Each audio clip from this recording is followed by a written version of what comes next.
Assalamualaikum warahmatullahi ta'ala wabarakatuh. Al-Fatihah. A'udzubillahi minasyaitonir rajim. Bismillahirrahmanirrahim. Alhamdulillahirabbil alamin.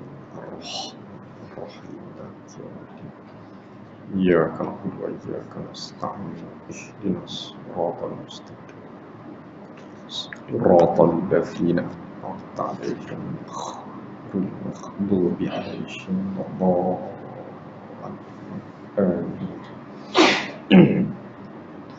Alhamdulillahi rabbil alamin. Wassalatu wassalamu ala asyrafil anbiya'i wal mursalin wa ala alihi wa ashabihi ajma'in. Rabbi shrah li sadri wa yassir li amri wahlul 'uqdatam min lisani yafqahu qawli.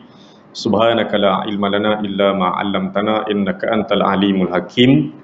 Wala hawla wala quwwata illa billahil aliyyil azim.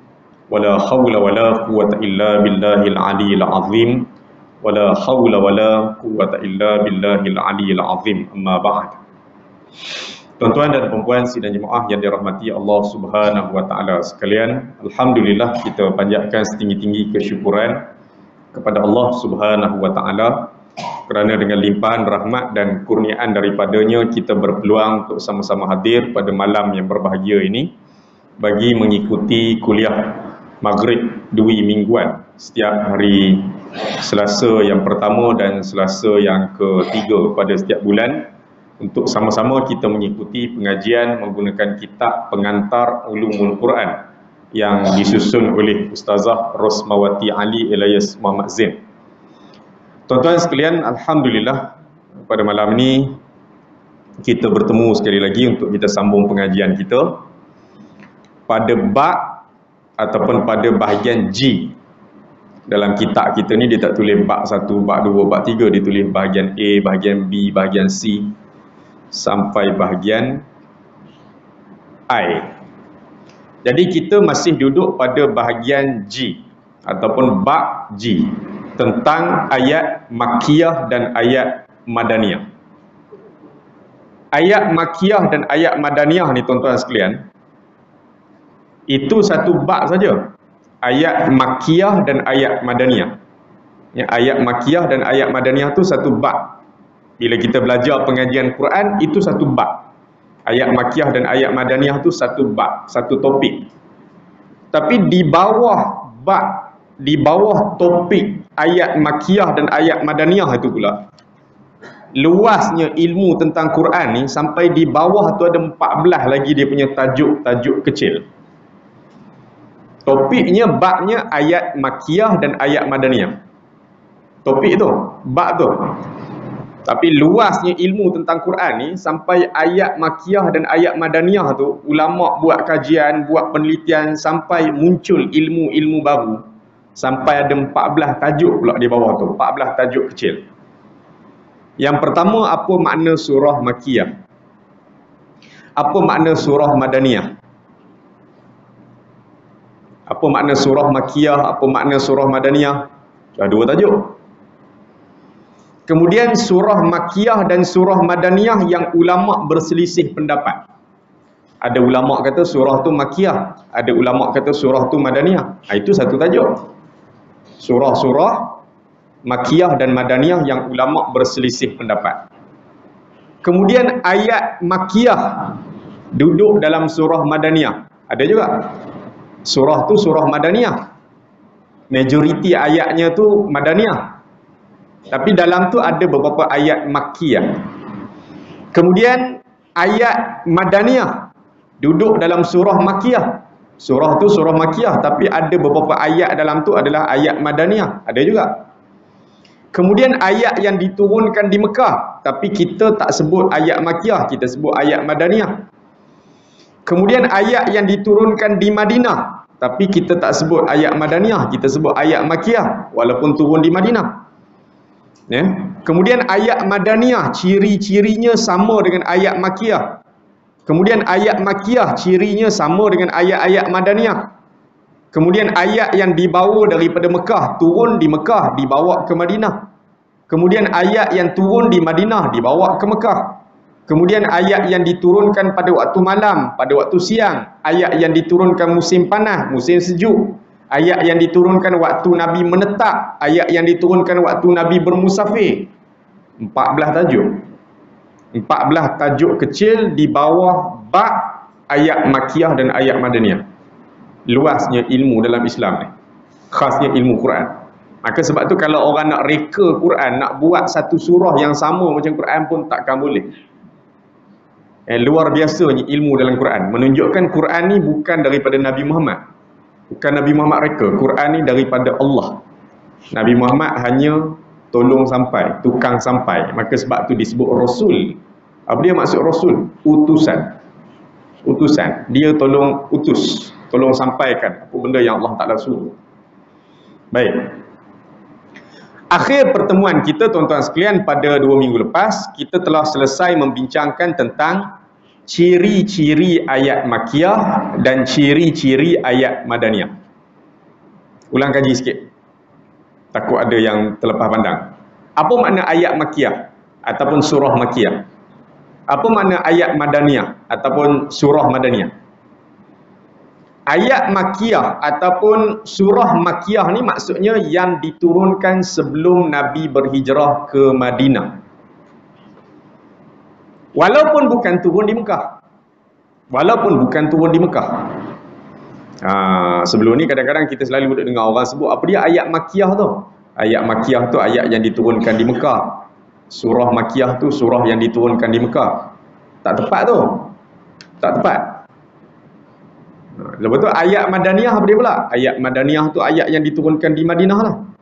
Surah Madaniyah tu surah yang diturunkan di Madinah. Tak tepat. Sebab ada ayat Quran yang turun bukan di Mekah dan bukan di Madinah.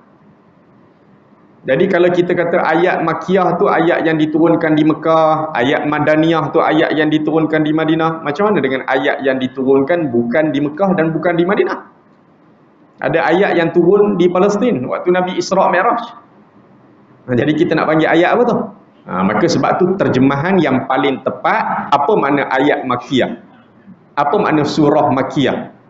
Iaitu yang diturunkan sebelum Nabi berhijrah ke Madinah, walaupun bukan turun di Mekah. Apa makna ayat Madaniyah? Apa makna surah Madaniyah? Yang diturunkan selepas Nabi berhijrah ke Madinah, walaupun bukan turun di Madinah. Itu terjemahan yang paling tepat. Terjemahan yang paling tepat. Sebab kita bincang dah sebelum ni. Bila Nabi berhijrah ke Madinah, tahun pertama hijrah, tahun kedua hijrah, tahun ketiga hijrah, tahun keempat hijrah, tahun kelima, tahun keenam hijrah, tahun ketujuh hijrah, tahun ke-8 hijrah. Tahun ke-8 hijrah, bila kerajaan Islam Madinah tu stabil, kukuh, maka Nabi bawa 10,000 para sahabat, 10,000 tentera Islam masuk ke Mekah. Itu namanya peristiwa pembukaan kota Mekah. Orang Mekah serah diri dan berbondong-bondong memeluk Islam. Nabi datang daripada mana? Daripada Madinah. Nabi memang asal orang Mekah. Kemudian hijrah ke Madinah. Tahun ke-8 hijrah, Nabi bersama 10,000 tentera Islam masuk ke Mekah. Itu namanya peristiwa pembukaan kota Mekah, Fathu Makkah. Nak menyelamatkan orang Mekah yang berpuluh tahun duduk dalam syirik kepada Allah. Akhirnya bulan Ramadan tahun ke-8 hijrah, Nabi berjaya masuk ke kota Mekah dalam keadaan tidak berlaku peperangan. Orang Mekah tak mampu nak hadapi kedatangan 10,000 tentera Islam ni. Akhirnya mereka serah diri dan berbondong-bondong memeluk Islam. Bila berlaku peristiwa pembukaan kota Mekah itu, orang Mekah memeluk Islam, maka dalam tempoh berlaku pembukaan kota Mekah itu, ada ayat Quran yang Allah turunkan kepada Nabi. Turun di mana? Mekah. Tapi ayat tu kita tak panggil ayat Makkiyah walaupun turun di Mekah. Ayat tu tetap kita sebut ayat Madaniyah. Iaitu ayat yang diturunkan selepas hijrah walaupun bukan di Madinah. Logiknya turun di Mekah panggil ayat Makkiyah lah. Tak, dia tetap disebut sebagai ayat Madaniyah. Sebab dia turun dalam tempoh dakwah Nabi di Madinah. Jadi kita bukan tengok tempat turun. Nak menentukan ayat tu Makkiyah ke Madaniyah ke, bukan tengok tempat turun. Tengok dia turun waktu bila. tempohnya turun tu masa Nabi berdakwah di Mekah ke tempoh turun tu masa Nabi berdakwah di Madinah? Kalau tempoh turun tu masa Nabi berdakwah di Mekah, maka ayat tu namanya Makiyah. Walaupun turun di luar daripada Mekah. Kalau turun tu dalam tempoh Nabi berdakwah di Madinah, maka tetap disebut ayat tu ayat Madaniyah. Walaupun turunnya bukan di Madinah. Macam waktu pembukaan kota Mekah tadi. Ada ayat Quran yang diturunkan. Ayat tu tetap disebut ayat Madaniyah. Kerana dia turun dalam tempoh dakwah Nabi di Madinah. Baik, tu makna yang paling tepat. Apa makna ayat Makiyah ataupun surah Makiyah, apa makna ayat Madaniyah dan surah Madaniyah. Selesai. Ciri-cirinya selesai. Kita dah bincang dah. Apa ciri-ciri ayat Makiyah, apa ciri-ciri ayat Madaniyah, selesai. Malam ni kita nak sambung lagi, masih dalam tajuk ni lagi. Masih dalam tajuk, masih dalam bab, masih dalam topik ayat Makiyah dan ayat Madaniyah ni, kita nak bincang sikit tentang beberapa surah. Yang pertama tuan-tuan sekalian, Al-Quran yang kita baca ni ada berapa surah? Al-Quran yang kita baca ni ada berapa surah? 114. Itu pandangan majoriti para ulama. Quran ada 114 surah.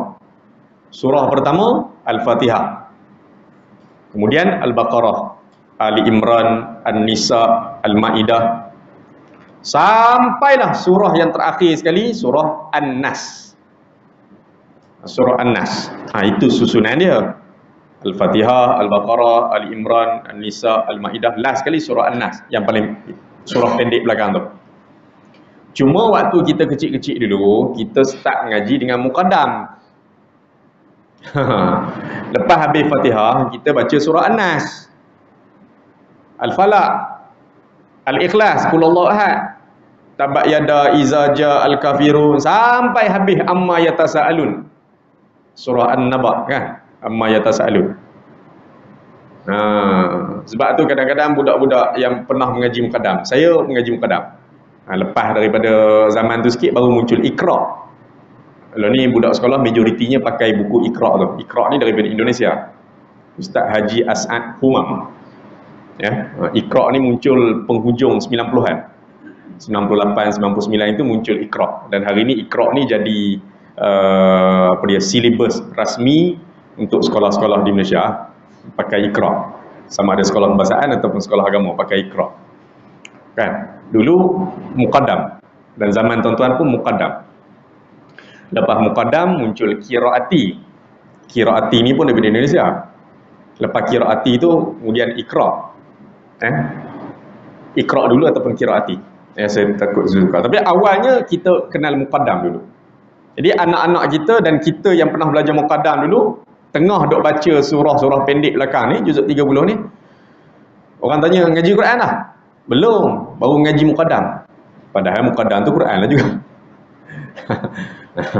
Dia asingkan surah-surah pendek tu, juzuk 30 tu dia asingkan jadi satu buku khas, namanya muqaddam. Muqaddam tu muqaddimah, pengenalan sebelum ngaji surah panjang. Maka ada muqaddam. Jadi anak-anak kita waktu ngaji lo, tengah ngaji muqaddam, orang tanya, dah naik Quran dah? Tak naik lagi, baru ngaji muqaddam. Al-Fatihah, Al-Ikhlas tu Quran lah tu. Jadi pemahaman pada waktu tu naik Quran tu maksudnya mula dengan Al-Baqarah, Alif Lam Mim. Bila start Alif Lam Mim dzalikal kitabul la raiba fi, itu baru naik Quran. Naik Quran. Jadi menyebabkan waktu tu kita pun duk ingatkan lepas surah Al-Fatihah, surah yang kedua surah An-Nas lah. Dah lama dah naik ngaji Quran, baru kita tengok muka surat kat belakang tu, isi kandungan Quran kat muka surat belakang tu. Lepas Al-Fatihah, Al-Baqarah, apa tak surah An-Nas, macam ngaji kecil-kecil tu, baru kita faham susunan surah. Lepas Al-Fatihah, Al-Baqarah, Ali Imran, An-Nisa, Al-Ma'idah, lah kali baru surah An-Nas.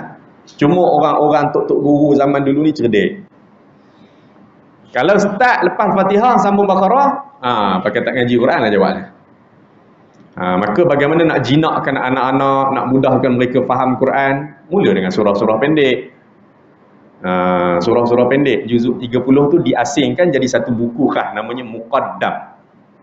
Juzuk 30 tu diasingkan jadi satu buku khas, Muqaddam. Ataupun kadang-kadang juzuk 30 ni kita sebut juzuk amma. Kerana surah dia akhir sekali tu amma yatasaalun kan. Surah An-Naba tu dia mula ayat dia amma yatasaalun. Maka juzuk 30 ni kadang-kadang orang sebut juzuk amma. Baik. Jadi daripada surah Al-Fatihah, Al-Baqarah, Ali Imran, An-Nisa, Al-Maidah berakhir dengan surah An-Nas itu, majoriti para ulama sebut ada 114 surah. Majoriti. Bila sebut majoriti maksudnya ada segelintir ulama yang berpandangan surah dalam Quran 113. Bila sebut majoriti itu bermakna adalah segelintir yang berpandangan lain. Mereka sebut surah dalam Quran 113. Alasannya apa dia? Surah At-Taubah, kata mereka, surah At-Taubah itu adalah sambungan kepada surah Al-Anfal. Lepas surah Al-Anfal, surah At-Taubah. Surah At-Taubah tu tak ada Bismillahirrahmanirrahim. Surah At-Taubah tak ada Bismillahirrahmanirrahim. Maka ada segelintir ulama berpandangan surah At-Taubah tu sambungan kepada surah Al-Anfal lah. Itu pandangan minoriti sikit. Tapi kita pakai pandangan majoriti, surah ada 114. 114. Surah At-Taubah tu tak ada bismillah, ada sebab dia. Ada sebab dia kenapa surah At-Taubah tak ada bismillah. Tuan-tuan balik baca Quran dia, selak-selak Quran tu, tuan-tuan tengok surah At-Taubah, dia tak ada bismillah. Surah At-Taubah tidak ada Bismillahirrahmanirrahim, tak ada. Dia tak macam surah lain. Tak ada bismillah. Jadi macam mana tuan-tuan nak baca surah At-Taubah? Ada beberapa cara nak baca dia. Pertama, tuan-tuan baca surah Al-Anfal tu sampai ayat terakhir surah Al-Anfal tu, tuan-tuan lajak terus, sambung je. Sambung terus ayat pertama surah At-Taubah. Boleh tak macam tu? Ataupun mulakan je lah surah At-Taubah tu tanpa baca bismillah. Terus je lah. Bara'atum minallahi wa rasulih. Baca je lah ayat pertama. Ataupun tuan-tuan sekadar baca a'udzubillahi minasyaitanirrajim, terus baca ayat pertama. Tak perlu bismillah. Bukan tak perlu, tak boleh baca bismillah. Tak boleh. Ada sebagian ulama makruh. Larangan baca bismillahirrahmanirrahim untuk surah At-Taubah. Apa sebabnya? Ada beberapa pandangan. Pertama, ada ulama yang berpandangan surah At-Taubah ni tidak dimulakan dengan bismillahirrahmanirrahim kerana ayatnya cerita tentang perang. Perang ni ceritanya bunuh orang, kan? Jadi sedangkan bismillahirrahmanirrahim tu maksudnya dengan nama Allah yang Maha Pemurah lagi Maha Penyayang. Jadi kalau sayang tak bunuh orang. Itu antara pandangan. Tapi pandangan yang paling kuat sekali, kenapa surah At-Taubah tak ada bismillahirrahmanirrahim? Sebab malaikat Jibril turunkan tanpa membaca bismillahirrahmanirrahim. Masa Jibril turunkan ayat Quran tu kepada Nabi, tidak dimulakan dengan bismillahirrahmanirrahim. Dia tak macam surah-surah lain. Surah-surah lain bila malaikat Jibril turunkan kepada Nabi Muhammad, bawa ayat Quran tu kepada Nabi Muhammad, sering kali dimulakan dengan bacaan bismillahirrahmanirrahim. Maka bismillahirrahmanirrahim itu kita tak boleh anggap sebagai ayat pertama bagi setiap surah. Bismillahirrahmanirrahim itu kita tak bolehlah kata ayat pertama bagi setiap surah. Bismillah tu memang Jibril selalu baca bila turunkan apa-apa surah kepada Nabi. Jadi nak kiranya bila Jibril turunkan ayat Quran kepada Nabi, dia selalu mulakan dengan bismillahirrahmanirrahim. Maka bismillahirrahmanirrahim pada setiap surah tu kita tak bolehlah kira sebagai ayat pertama. Macam kita nak makan lah, bismillahirrahmanirrahim. Kita nak minum, kita bismillahirrahmanirrahim. Maka Jibril buat turun ayat Quran pun dia baca kat bismillahirrahmanirrahim. Apa-apa urusan kita, benda-benda baik, mulakan dengan bismillahirrahmanirrahim. Bismillahirrahmanirrahim. Bismillahirrahmanirrahim. Maka Jibril turunkan ayat Quran pun dia mula dengan bismillahirrahmanirrahim. Bismillahirrahmanirrahim.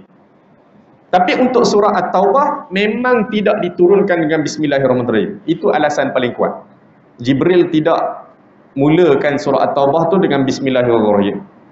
Bismillahirrahmanirrahim. Maka Nabi pun tidak baca bismillahirrahmanirrahim.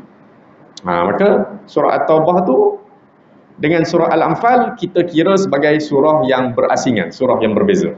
Itu pandangan majoriti para ulama. Al-Anfal adalah surah lain, At-Taubah adalah surah lain. Cuma At-Taubah tu tak ada bismillahirrahmanirrahim. Itu yang pertama. Kemudian bismillahirrahmanirrahim untuk setiap surah dia bukan ayat pertama, kecuali surah Al-Fatihah. Kecuali surah Al-Fatihah. Surah Al-Fatihah, Bismillahirrahmanirrahim tu ayat pertama. Maka sebab tu siapa jadi tok imam ke, kita sembahyang sendiri ke, bila baca surah Al-Fatihah, Bismillahirrahmanirrahim dalam surah Al-Fatihah tak boleh tinggal. Sebab dia ayat nombor 1. Surah Al-Fatihah, Bismillahirrahmanirrahim tu ayat nombor 1. Tak boleh tinggal. Tak boleh. Allahu Akbar. Alhamdulillahirrabbilalamin. Ar-Rahmanirrahim. Tinggal Bismillah. Tak boleh.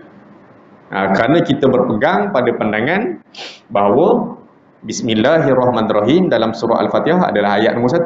Ayat pertama.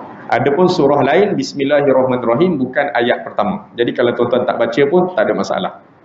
Tuan-tuan lepas waladdallin amin. Qul huwallahu ahad, Allahu samad. Tertinggal baca bismillah. Tak ada masalah. Kerana dia bukan ayat pertama. Okey? Baik. Jadi pandangan majoriti para ulama, surah dalam Quran 114 surah. Ya, 114 surah. Baik.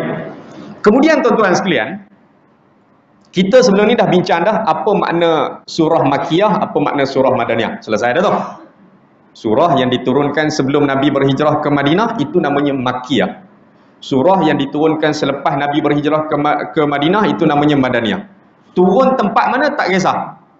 Yang penting turun tu waktu bila? Waktu Nabi berdakwah di Mekah ke waktu Nabi berdakwah di Madinah? Kita bukan tengok tempat turun, kita nak tahu dia turun waktu bila. Kalau turun dalam tempoh Nabi berdakwah di Mekah, itu Makkiyah, walaupun bukan turun di Mekah. Kalau turun dalam tempoh Nabi berdakwah di Madinah, itu namanya Madaniyah, walaupun bukan turun di Madinah. Selesai. Baik, sekarang kita nak tahu pula. Malam ni kita nak tahu, ada berapa surah dalam Quran surah Makkiyah? Ada berapa surah dalam Quran surah Madaniyah? Hari itu saya dah bagi tahu dah pada tuan-tuan sekalian. Hari ni kita ni mudah sangat dah mengaji. Tak macam zaman dulu. Okey, hari ni kita nak tahu surah tu Makkiyah ke surah tu Madaniyah. Mudah aja. Mudah aja kita nak tahu surah tu Makkiyah ke Madaniyah. Pertama, kita boleh tengok dekat permulaan surah, awal surah. Pada awal surah. Quran ni tak ada, Quran ni tak ada. Quran cetakan-cetakan baru sekarang ni, ya. Tak apa. Tak apa. Sedang. Tak apa. Okey.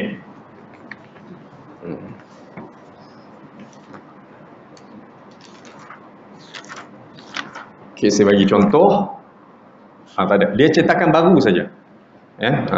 Ni masih dikira lama.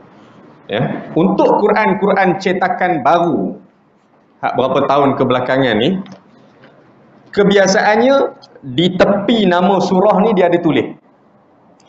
Nama surah, contohnya surah Ali Imran. Dekat tepi ni, dekat bunga-bunga ni, biasanya dia ada tulis Makkiyah ke Madaniyah. Lepas tu dekat belah sini tu dia tulis jumlah ayat. Surah ni ada berapa ayat. Tu Quran cetakan yang terkini biasanya macam itulah. Nama surah, tepi ni dia tulis surah tu Makkiyah ke Madaniyah. Kemudian dekat belah sini tu dia tulis jumlah ayat. Tapi Quran kita ni Quran cetakan lama tak ada. Okey, nak tahu macam mana? Boleh juga pergi pada muka surat terakhir. Pergi pada muka surat terakhir dekat belakang sekali tu ada isi kandungan. Ya, ada isi kandungan. Ada isi kandungan. Nama surah. Ni 114 nama surah ni. Kemudian surah tu surah nombor berapa? Surah pertama, surah kedua, surah ketiga, surah keempat sampai surah 114. Kemudian apa dia? Muka surat. Safhah tu maknanya muka surat. Raqmuha tu nombornya, nombor surah. Surah yang keberapa? Safhah maksudnya nombor muka surat. Muka surat. Kemudian dekat situ kotak yang keempat tu dia tulis Makkiyah Madaniyah. Makkiyah Madaniyah. Madaniyah Madaniyah Makkiyah Makkiyah Madaniyah Makkiyah. Jadi kalau tuan-tuan tak jumpa dekat tepi nama surah tadi, tuan-tuan aja tengok jelah isi kandungan belakang ni. Mudah dah Quran. Mudah dah Quran hari ni. Kita dah tahu dah mana surah Makkiyah, mana surah Madaniyah. Tuan-tuan bayang orang zaman dulu. Zaman para sahabat, zaman Quran mula dibukukan. Jadi zaman para sahabat, tabi'in, tabi'in, ulama-ulama selepas zaman tu, mana ada tulis Makkiyah ke Madaniyah, Makkiyah ke Madaniyah. Melainkan mereka perlu belajar dengan guru dengan ulama-ulama pada zaman tu untuk tahu ni surah Makkiyah ke surah Madaniyah. Sekarang senang, tonton belik je Quran, tonton tahu dah Makkiyah ke Madaniyah. Baik, okey, tak apa, selesai. Jadi dalam Quran surah Makkiyah ni ada berapa? 86. Daripada 114 tu 86 adalah surah Makkiyah. Surah Makkiyah. Saya tak payah baca semua ni. 86 surah ni. Al-Ala, Al-Qalam, Muzammil, Muddathir, Fatihah, Al-Lahab, At-Takwir, Al-A'la. Panjang ni. Ada 86. Daripada 114 surah tu ada 86 adalah surah Makkiyah. Surah Makkiyah. Macam mana ulama-ulama nak tentukan surah tu Makkiyah ke Madaniyah? Macam mana ulama-ulama nak tentukan surah tu Makkiyah ke Madaniyah? Tengok pada majoriti ayat dalam surah tu. Tengok majoriti ayat dalam surah tu. Contoh kita ambil surah Al-Baqarah. Majoriti ayatnya Madaniyah ke Makkiyah? Al-Baqarah ni panjang. Dia bukan turun surah Al-Baqarah tu sekaligus satu hari. Dia turun sikit-sikit. Surah-surah pendek turun sehari lengkap. Full. Tapi surah yang panjang-panjang Allah Ta'ala tak turunkan satu surah lengkap. Turun sikit-sikit. Ayat demi ayat, ayat demi ayat, ayat demi ayat. Jadi surah Al-Baqarah ni panjang, 286 ayat. Jadi macam mana nak ulama nak tentukan dia Makkiyah ke Madaniyah? Tengok majoriti ayat dia. Majoriti ayat dia Makkiyah ke Madaniyah? Madaniyah. Okey, nama surah tu Madaniyah. Walaupun dalam tu ada beberapa ayat Makkiyah yang diturunkan sebelum Nabi berhijrah. Ada tak? Surah Al-Baqarah ni surah Madaniyah. Surah Al-Baqarah surah Madaniyah. Kerana majoriti ayat dia turun waktu Nabi dah berhijrah ke Madinah. Tapi dalam tu ada beberapa ayat Makkiyah. Jadi macam mana ulama tentukan surah tu Makkiyah ke Madaniyah? Tengok majoriti ayat. Kalau majoriti ayatnya Makkiyah, surah Makkiyah lah namanya. Kalau majoriti ayatnya Madaniyah, surah Madaniyah lah namanya. Cuma dalam kitab-kitab ulama akan buat catatan lah.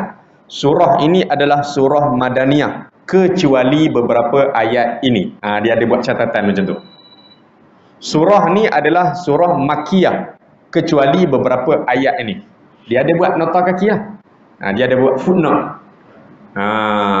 Dia ada catatan lah. Ulama-ulama buat catatan lah.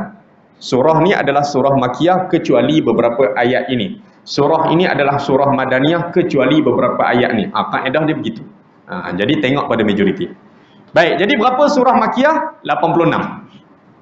Ya, dan bakinya 28 lagi adalah Madaniyah. Bakinya 28 lagi adalah Madaniyah, surah Madaniyah. Okey, baik. Kemudian tuan-tuan sekalian, daripada 86 surah Makkiyah dan 28 surah Madaniyah itu, ada tak surah-surah yang ulama berbeza pendapat? Ada ulama kata surah ni Makkiyah, ada ulama kata surah ni Madaniyah. Ada tak surah-surah yang ulama berbeza pendapat? Sama ada dia Makkiyah ke Madaniyah? Ada. Ya, daripada 86 surah Makkiyah dan 28 surah Madaniyah tadi, ada beberapa surah yang ulama berbeza pendapat. Ada berapa surah? Ada sebanyak 12 surah. 12 surah yang ulama berbeza pendapat. Ada 12 surah yang ulama berbeza pendapat. Sama ada surah tu Makkiyah ke Madaniyah. Antaranya surah Al-Fatihah. Ulama berbeza pendapat. Al-Fatihah ni Madaniyah ke Makkiyah. Kemudian surah Ar-Ra'du, surah Ar-Rahman, surah As-Saff, surah At-Taghabun, surah Al-Mutaffifin, surah Al-Qadar, surah Al-Bayyinah, surah Az-Zalzalah, surah Al-Ikhlas, surah Al-Falaq, surah An-Nas. Ni ulama berbeza pendapat. Dia Makkiyah ke Madaniyah. Okey? Baik. Kemudian tuan-tuan sekalian, ya, yang seterusnya, ada ayat Madaniyah, ayat yang diturunkan selepas Nabi berhijrah ke Madinah, ayat Madaniyah, tapi dia duduk dalam surah Makkiyah. Ada beberapa ayat Madaniyah, iaitu ayat yang diturunkan selepas Nabi berhijrah ke Madinah. Ada beberapa ayat Madaniyah, dia duduk dalam surah Makkiyah. Dia duduk dalam surah Makkiyah. Ada surah yang macam tu. Ada surah yang macam tu. Surah tu surah Makkiyah. Surah tu surah Makkiyah. Majoriti ayatnya Makkiyah. tapi dalam tu ada beberapa ayat madaniyah. Surah tu surah Makkiyah, tapi dalam tu ada beberapa ayat madaniyah. Ada berapa surah yang macam tu? Ada 40 surah. Ada 40 surah yang macam tu. Ya, surah tu surah Makkiyah, tapi dalam tu ada beberapa ayat madaniyah. Ada berapa surah? 40. 40 yang macam tu. Baik. Kemudian tuan-tuan sekalian, ada surah madaniyah. Tapi dalam tu ada beberapa ayat Makkiyah pula. Surah tu surah madaniyah. Surah yang diturunkan selepas Nabi berhijrah ke Madinah, surah madaniyah. Tapi dalam tu ada beberapa ayat Makkiyah. Ada berapa surah yang macam tu? Ada berapa surah yang jadi macam tu? Ada 6 surah. 6 surah. Surah tu surah madaniyah. Surah tu surah madaniyah, tapi dalam tu ada beberapa ayat Makkiyah. Ya, ada 6 surah yang macam tu. Ya, antaranya surah Al-Baqarah. Antaranya surah Al-Baqarah. Surah Al-Baqarah ni surah madaniyah. Surah Al-Baqarah ni surah madaniyah. Tapi dalam tu ada beberapa ayat Makkiyah. Ya. Kemudian surah Al-Anfal contohnya. Surah Al-Anfal ni surah madaniyah. Tapi dalam tu ada beberapa ayat Makkiyah dalam surah tersebut. Baik, tuan-tuan sekalian. Selesai. Ya, saya tak payah baca contoh-contoh semualah. Nak bagi tahu secara ringkas saja. Kemudian tuan-tuan sekalian, kita nak tengok contoh ayat yang diturunkan di Mekah. Ayat yang diturunkan di Mekah, iaitu ayat yang turun sebelum Nabi berhijrah ke Madinah. Tapi kita tak panggil ayat tu ayat Makkiyah. Ayat tu turun di Mekah, turun sebelum Nabi berhijrah ke Madinah. Tapi kita tak panggil ayat tu ayat Makkiyah. Kita panggil ayat tu ayat madaniyah. Kita panggil ayat tu ayat madaniyah. Turunnya di Mekah. Turun di Mekah. Turun di Mekah. Tapi kita tak panggil ayat tu ayat Makkiyah, kita panggil ayat madaniyah. Sebab apa? Sebab saya sebut awal tadi. Nabi berhijrah ke Madinah. Tahun ke-8 hijrah, Nabi masuk ke Mekah bersama 10,000 tentera Islam. Peristiwa pembukaan kota Mekah. Masa Nabi masuk ke Mekah tu tuan-tuan sekalian, turun ayat Quran. Turun ayat Quran waktu hari pembukaan kota Mekah tu. Nabi daripada Madinah tu bulan Ramadan tahun ke-8 hijrah. Nabi balik semula ke Mekah, masuk ke Mekah, 10,000 tentera Islam ikut Nabi daripada Madinah masuk ke Mekah. Waktu tu turun ayat Quran di Mekah. Ayat apa dia? Surah Al-Hujurat ayat yang ke-13. Ya ayuhan nas, inna khalaqnakum min dzakarin wa untha wa ja'alnakum syu'uban wa qabaila lita'arafu inna akramakum indallahi atqakum innallaha alimun khabir. Surah Al-Hujurat ayat 13. Ayat ni Allah Ta'ala kata apa dia? Wahai sekalian manusia, kami jadikan kamu ni daripada lelaki dan perempuan. Kami jadikan kamu ni berbangsa-bangsa, berkabilah-kabilah, berpuak-puak. Tujuannya untuk kamu saling kenal mengenal antara satu sama lain. Dan orang yang paling mulia di kalangan kamu di sisi Allah, siapa yang paling bertakwa. Surah Al-Hujurat ayat 13. Surah ni, ayat ni turun bila? Surah Al-Hujurat ayat 13 ni turun waktu pembukaan kota Mekah. Nabi daripada Madinah masuk ke Mekah. Elok Nabi sampai ke Mekah, ayat tu pun turun. Walaupun turun di Mekah, tapi kita tak panggil ayat tu ayat Makkiyah. Kita tetap panggil dia ayat madaniyah. Kerana dia turun dalam tempoh dakwah Nabi di Madinah. Walaupun turun di Mekah. Dia tengok tempoh turun tu bila? Tempoh turun tu waktu Nabi berdakwah di Mekah ke tempoh turun tu waktu Nabi berdakwah di Madinah? Dia begitu. Baik. Kemudian tuan-tuan sekalian, ada ayat yang diturunkan di Madinah pula, tapi kita tak sebut ayat madaniyah. Kita sebut ayat Makkiyah. Ada juga. Terbaliklah pula. Tadi turun di Mekah, kita panggil ayat madaniyah. Sekarang ni turun di Madinah, tapi kita panggil ayat tu ayat Makkiyah. Contohnya apa dia? Surah Al-Mumtahanah. Surah Al-Mumtahanah turunnya di Madinah, tapi kita panggil Makkiyah. Kita panggil Makkiyah. Baik. Kita panggil Makkiyah. Yang ke-8, ada ayat Madaniyah, ayat yang diturunkan selepas Nabi berhijrah ke Madinah, ayat Madinah. Tapi ciri-ciri ayat tu, sifat-sifat ayat tu sama macam ayat yang diturunkan di Mekah. Hari tu last kuliah kita 2 minggu lepas, kita dah bincang dah ciri-ciri ayat Makiyah, ciri-ciri ayat Madaniyah. Baik, ni kita nak tengok pula yang ke-8 ni, dia kata ayat Madaniyah, ayat yang diturunkan selepas Nabi berhijrah ke Madinah. Tapi ciri-ciri ayat tu macam ciri-ciri ayat yang diturunkan di Mekah. Ada juga begitu. Contohnya surah Al-Anfal ayat 32. Surah Al-Anfal ayat 32. وَإِذْ قَالُوا اللَّهُمَّ إِنْ كَانَ هَذَا هُوَ الْحَقَّ مِنْ عِنْدِكَ فَأَمْطِرْ عَلَيْنَا حِجَارَةً مِنَ السَّمَاءِ أَوْ ائْتِنَا بِعَذَابٍ أَلِيمٍ. Dan ingatlah ketika mana mereka, yakni musyrikin Mekah, berkata, wahai Tuhan kami, jika betul Al-Quran itu ialah yang benar daripada sisimu, maka timpakanlah hujan kepada kami dengan hujan batu daripada langit. Ni cabar Tuhan. Kalau sungguh Quran tu daripada kamu, kamu buktikan Quran tu sungguh daripada kamu, kamu turunkan hujan batu ke atas kami, baru kami percaya Quran tu datang daripada kamu. Ni musyrikin Mekah cabar Quran, cabar Allah. Atau datangkan kepada kami azab seksa yang tidak terperi sakitnya. Kalau kamu turunkan hujan batu daripada langit, datangkan azab seksa yang tidak terperi sakitnya, baru kami percaya Quran ni datang daripada kamu, wahai Allah. Ni sombong orang Mekah. Baik. Ayat ni ayat Madaniyah. Tapi ciri-ciri ayat dia sama macam ciri-ciri ayat yang diturunkan di Mekah. Okey? Kemudian ayat Makiyah pula.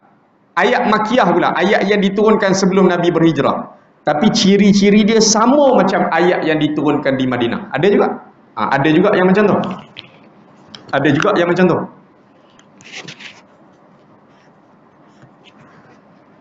Ada juga yang macam tu. Ada juga. Ayat Makiyah, itu ayat yang diturunkan sebelum Nabi berhijrah ke Madinah. Tapi ciri-ciri ayat tu sama macam ayat yang diturunkan di Madinah. Ada juga.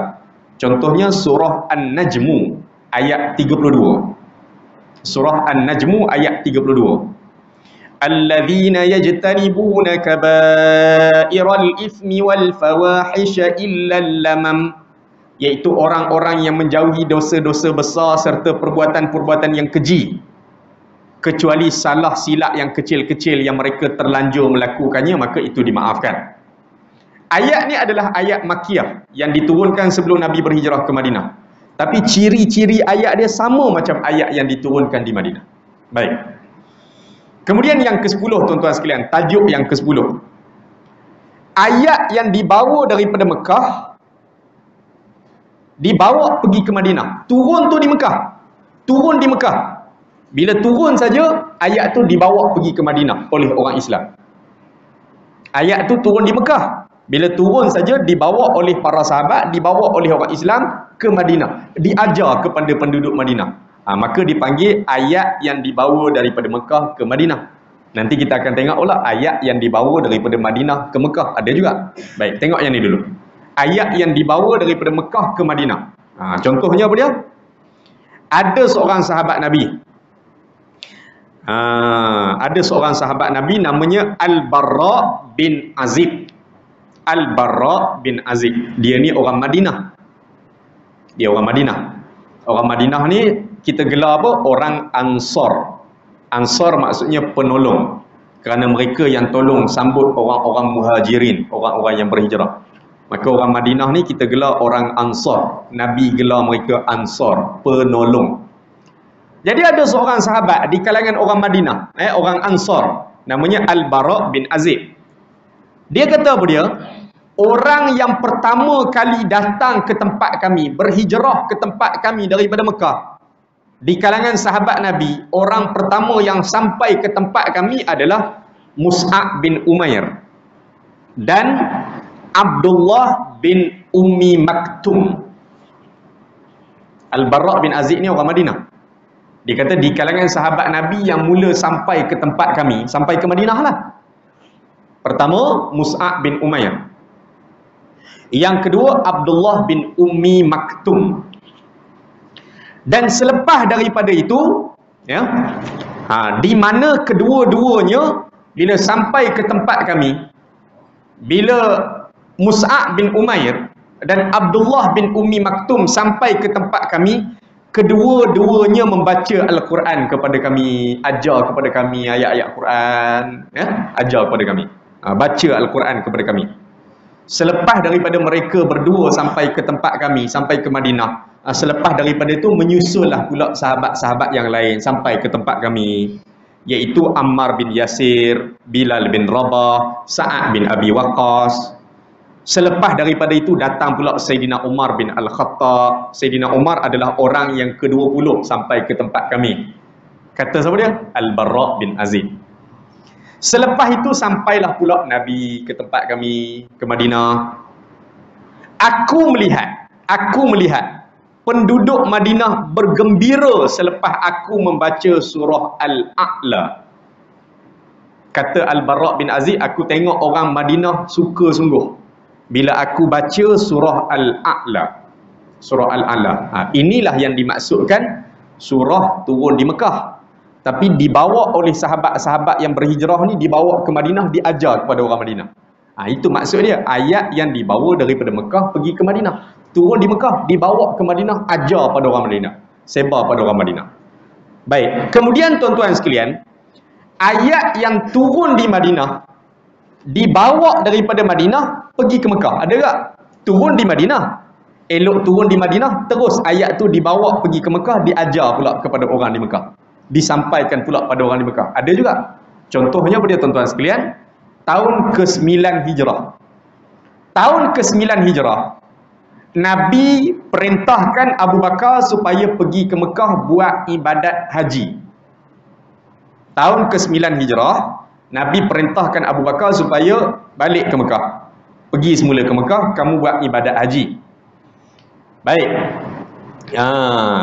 Jadi dia pun pergi. Apabila turunnya beberapa ayat yang awal daripada surah At-Taubah, apabila turunnya beberapa ayat yang awal daripada surah At-Taubah, maka Rasulullah memerintahkan Sayyidina Ali cepat-cepat pergi ke Mekah jumpa Abu Bakar yang tengah buat ibadat haji tadi.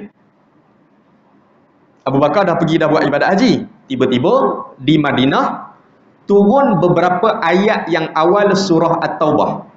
Maka Nabi minta pada Sayyidina Ali, kamu bawa beberapa ayat yang awal daripada surah At-Taubah ni cepat-cepat pergi ke Mekah. Bagi ayat ni kepada Abu Bakar supaya Abu Bakar baca ayat ni kepada penduduk Mekah. Ayat tu turun di Madinah, tapi dibawa pergi ke Mekah. Siapa bawa? Sayyidina Ali. Bawa kepada siapa? Bawa kepada Abu Bakar yang tengah buat ibadat haji, supaya Abu Bakar baca ayat tu kepada penduduk Mekah. Maka Sayyidina Ali pergi ke Mekah, baca ayat tu kepada Abu Bakar. Maka Abu Bakar pun sampaikan ayat tu kepada orang Mekah. Beberapa ayat yang awal daripada surah At-Taubah. Ayat cerita tentang apa dia? Orang Mekah bermula pada tahun ke-9 Hijrah tidak dibenarkan lagi menunaikan ibadat haji. Selama ni orang Mekah dah buat ibadat haji. Musyrikin Mekah, mereka tak beriman pada Allah, tapi duk tawaf keliling Kaabah tu dalam keadaan bertelanjang apa semua. Okey, stop, kamu tak boleh buat dah. Sekarang adalah ibadat haji untuk orang yang betul-betul beriman pada Allah. Maka bermula tahun ke-9 Hijrah, musyrikin Mekah tidak lagi dibenarkan buat ibadat haji. Kalau nak buat ibadat haji, buat betul-betul, masuk Islam. Buat ibadat haji macam orang Islam buat, bukan duk tawaf keliling Kaabah dalam keadaan bertelanjang. Inilah maksudnya ayat yang turun di Madinah tapi dibawa ke Mekah. Itulah maksudnya. Itu contohnya beberapa ayat yang awal daripada surah At-Taubah. Kemudian tuan-tuan sekalian, ada ayat Quran yang turun pada waktu malam, ada ayat Quran yang turun pada waktu siang. Contoh ayat Quran yang turun pada waktu malam. Ini contoh ayat Quran yang turun pada waktu malam, iaitu surah Ali Imran ayat 190.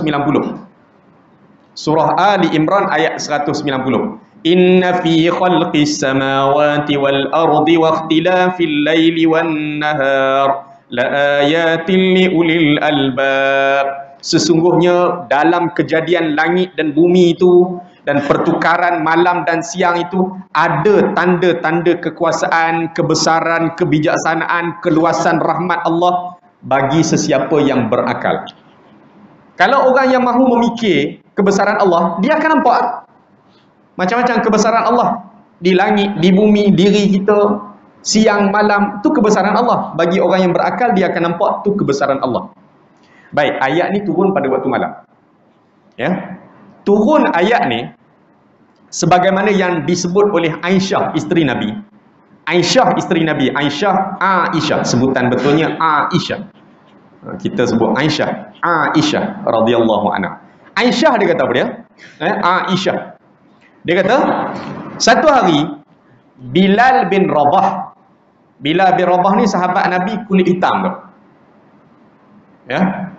Dia laungkan azan di atas Kaabah tu waktu hari pembukaan kota Mekah tu.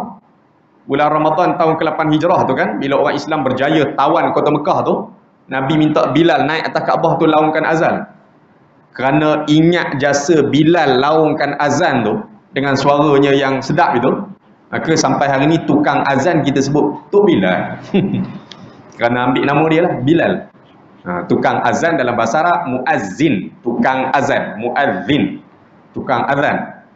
Tapi kita dah biasa sebut Bilal. Siapa dia Bilal? Kerana ambil nama Bilal.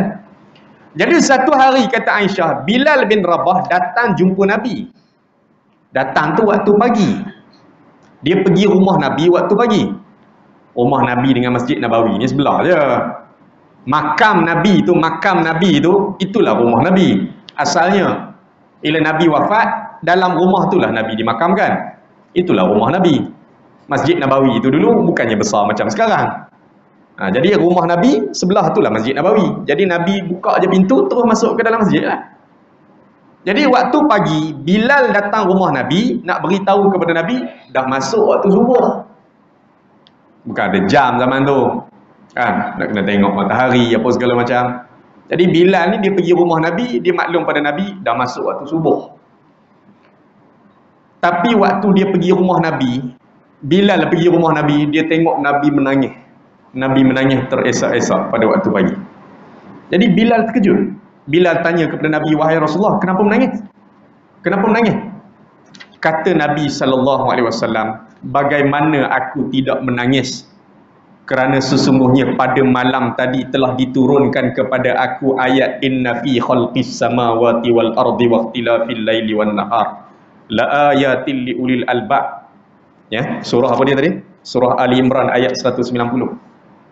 Macam mana aku tak menangis? Kerana malam tadi turun ayat ni pada aku.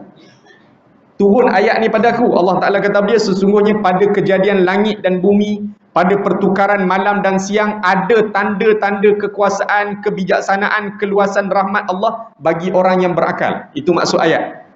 Lepas Nabi jelaskan seperti itu pada Bilal, maka kata Nabi, celakalah siapa-siapa yang baca ayat ini.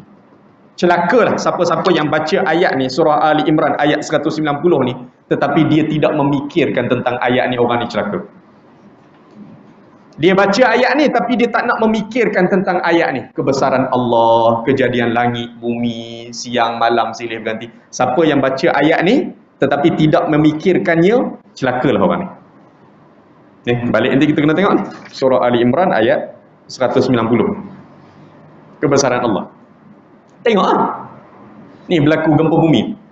Tengoklah kebesaran Allah. Ada orang biasa Ada orang biasa Orang kelang kabut nak hantar bantuan apa semua ke Turki, nak hantar bantuan ke Syria, dia tak bising. Kalau nak pergi bantu tempat orang, tempat sendiri Malaysia pun banyak orang susah. Ni cakap tak ada akal. Betul kita banjir ni tiap-tiap tahun banjir. Ni Pahang duk tengah banjir berapa tempat. Betul lah banjir. Sana nu ceritanya orang mati.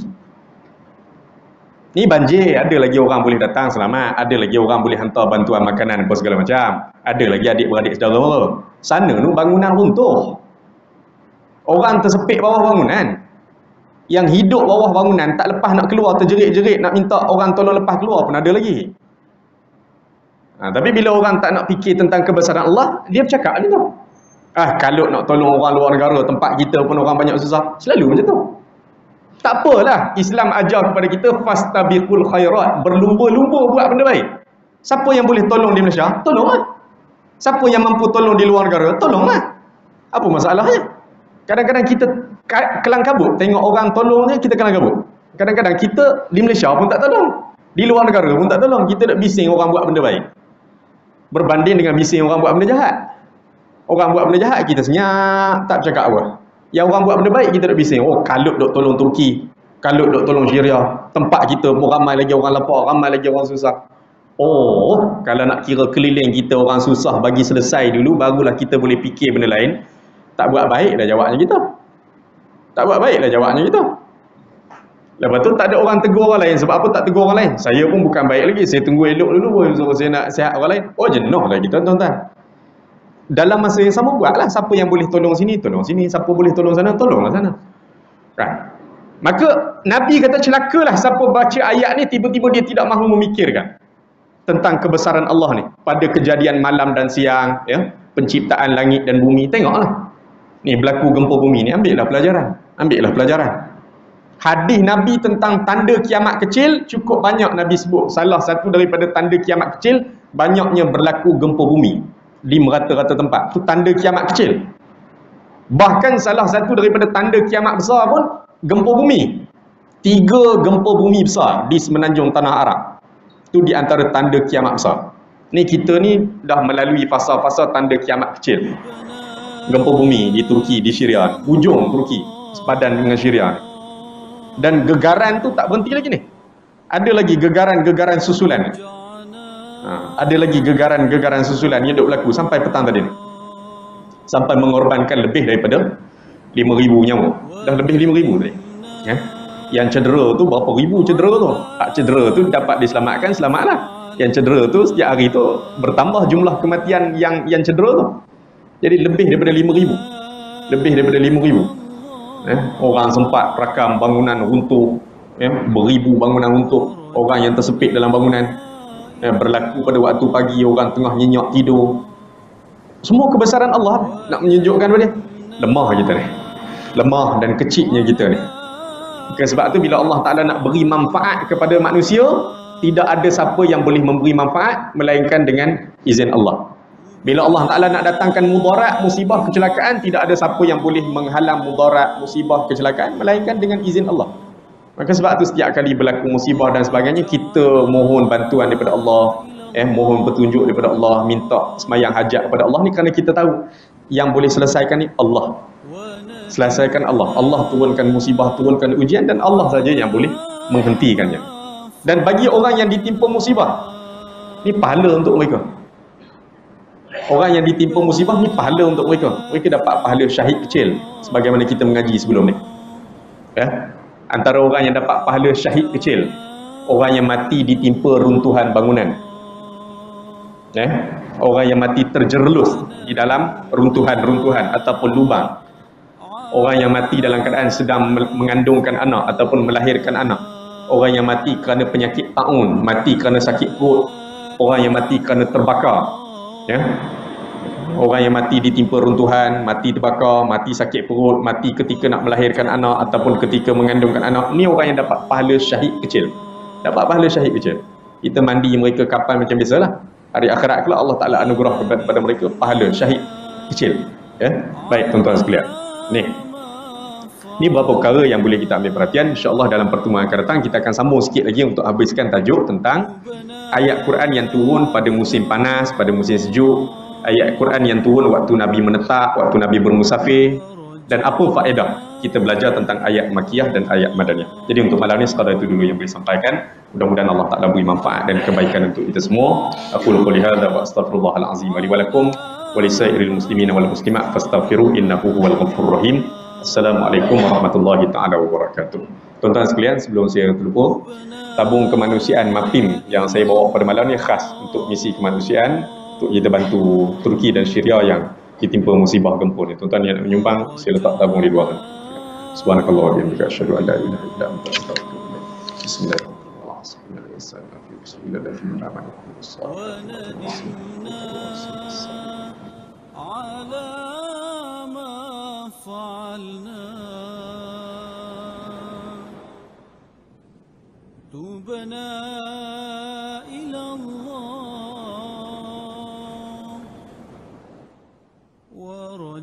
لا